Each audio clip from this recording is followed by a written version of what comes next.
Hari ini kita berada di penghujung tahun, di penghujung bulan. Begitulah cepatnya hari itu berlalu.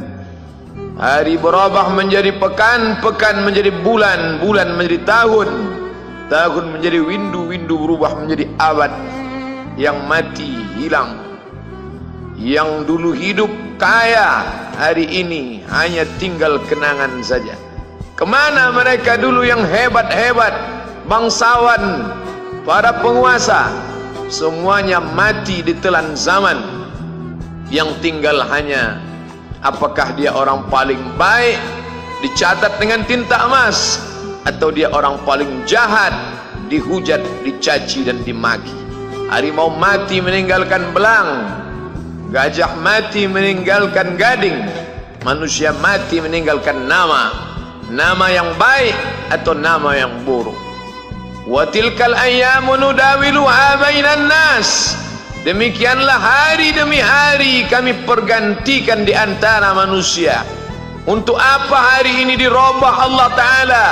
Mengapa hari ini datang silih berganti dan kita ada di dalam zaman itu? Liya'lamallahu alladhina amanu. Allah ingin menguji siapa yang imannya tetap istiqamah, siapa yang masih tetap beriman sampai hari ini. Khatib mengucapkan alhamdulillah, nikmat yang paling besar adalah nikmat istiqamah dalam iman dan Islam. Berapa banyak ketika hari berubah, yang dulunya dia adalah orang baik-baik, hari ini berubah menjadi tidak baik. Yusbihu mu'minan, pada waktu pagi dia beriman, wa yumsi kafiran, petang hari dia berubah menjadi kafir. Maka kita selalu meminta, ya muqallibal qulub, wahai engkau yang membolak-balikkan hati, tsabbit qulubana, kokohkan hati kami, ala dinik, dalam agamamu, wa ala ta'atik, dalam ketaatan kepadamu. Berapa banyak yang dulu susah melarat, miskin, untuk sesuap nasi pun sulit, tapi begitu dilapangkan Allah rezekinya, tidak menjadi hamba yang bersyukur. Dia lalai, dia sangka itu karena jerih payahnya, dia kufur nikmat Allah Subhanahu wa ta'ala. Tapi siang hari ini alhamdulillah, ada hamba yang disehatkan Allah, dia tetap bersyukur. Ada hamba yang ditingkatkan Allah rezekinya, dia tetap bersyukur. Ada hamba yang dinaikkan Allah kuasanya, dia tetap bersyukur.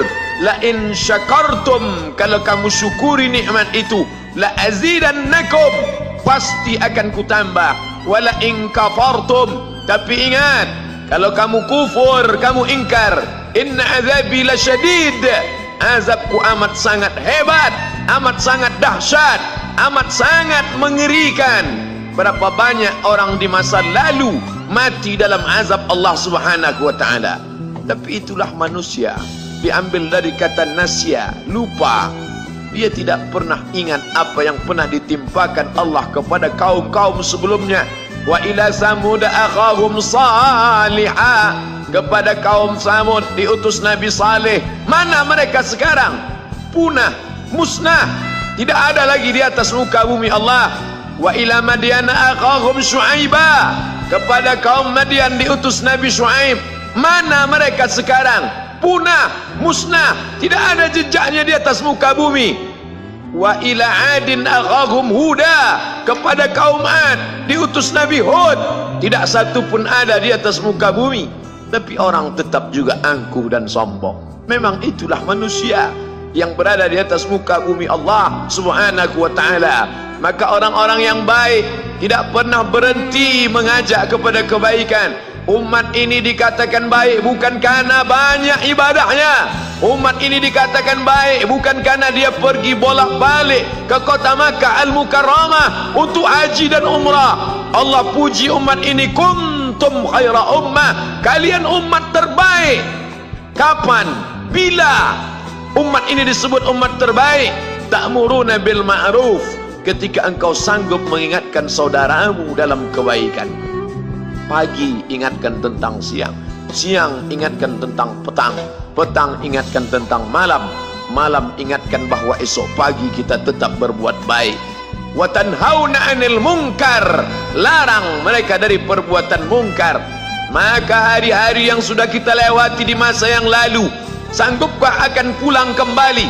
Pepatah Arab mengatakan lan tarji'al ayyamul lati madat, yang lalu tak dapat terulang kembali. Apakah semua itu berlalu begitu saja? Tidak ada yang percuma, tidak ada yang gratis, tidak ada yang sia-sia. Semua akan diminta pertanggungjawaban di hadapan Allah Subhanahu wa ta'ala. Sejak kita tegak di atas muka bumi ini, sejak kita diberikan nafas, diberikan hidup, diberikan nyawa, maka sejak itu kita ditanya, apa khalaqnakum abatha? Apakah kalian kami ciptakan sia-sia? Apakah kami sangka? Apakah kamu semua menduga bahwa kami menciptakan kamu lalu kamu tidak akan kembali menghadap kami? Semua akan diminta pertanggungjawaban di hadapan Allah Subhanahu wa ta'ala. Tidak ada kata yang dapat terucap dari lidah orang beriman selain ucapan astaghfirullahalazim. Ampunkan segala dosaku di masa yang lalu. Aku lalai dan lupa ya Allah. Kami termasuk orang-orang yang menghilangkan usia kami ya Allah. Kami tak tahu ke mana umur kami selama ini. Berapa jam untuk perbuatan dosa, berapa untuk perbuatan maksiat. Padahal ketika tiba masanya, kami semua akan menghadapmu, dan pada saat itu semua akan dihitung menit demi detik, detik semuanya. Tidak ada yang lepas daripada pengawasan. Inna alaikum lahafizin, bersama kamu ada malaikat hafazah kiraman mulia, katibin mencatat, ya'lamuna ma taf'alun, dia tahu semua yang kamu lakukan. Betapa waktu-waktu yang lalu itu tak dapat kita tebus dengan apapun selain kita perbaiki di masa yang akan datang. Tingkatkan kualitas salat berjamaah, tingkatkan membaca Al-Quran. Andai usia kita sudah lanjut, tak dapat kita jemput, maka kita didik anak cucu generasi akan datang menjadi generasi yang Qurani dan Islami. Sab'atun yudhilluhumullah, ada 7 di antara yang dapat naungan Allah. Yauma la dhilla illa dhilluh, hari itu tidak ada naungan kecuali naungan Allah Subhanahu wa ta'ala. Di antara yang mendapat naungan itu adalah syabun, anak muda, nasya'at fi ibadatillah, anak muda yang tumbuh beribadah kepada Allah Subhanahu wa ta'ala. Andai masa muda kita penuh dosa, andai masa muda kita penuh narkoba, andai masa muda kita penuh zina, wal iyadzubillah wa na'udzubillah, jangan sangka Allah tutup pintu taubat. Innallaha la yaghfiru ayyushraka bihi, Allah tak terima taubat orang yang mempersekutukannya. Wa yaghfiru ma duna dzalika liman yasha, tapi taubat selain itu diterima, dibukakan Allah Ta'ala. Mari perbaiki anak menantu, cucu, kawan, sahabat, andai talat, ajak ke jalan Allah Subhanahu wa ta'ala. Itulah salah satu memperbaiki yang masa lalu, kita perbaiki di masa yang akan datang. Di antara tujuan Allah mengapa dia buat kita masih hidup di akhir tahun ini, ya'lamallahu allazina amanu, Allah menguji siapa yang masih tetap dalam istiqamah iman dan Islam. Tujuan kedua, mengapa Allah buat kita hidup sampai hari ini? Wa yattakhidha minkum syuhada, wa yattakhidha minkum syuhada, Allah ingin melihat siapa di antara kita ini yang layak untuk menjadi syuhada. Iskariman, hidup mulia, au mutsyahidan, atau mati syahid. Pilihan orang Islam tidak banyak. Kalau hidup, hidup mulia. Kalau mati, mati syahid. Jangan hidup hina, mati terlunta-lunta, tidak diterima Allah Subhanahu wa ta'ala. Hidup mulia atau mati syahid dipersaksikan oleh para malaikat. Man kharaja fi talabil ilmi, siapa yang keluar rumah dengan niat menuntut ilmu, fahuwa fi sabilillah, maka dia seperti orang yang berjihad fi sabilillah, yang jauh meninggalkan kampung halaman, menuntut ilmu di perantauan. Jangan kau sangka kau anak yang terbuang, engkau adalah seorang syahid. Andai mati dalam perjalanan, maka matimu adalah seorang yang mati syahid.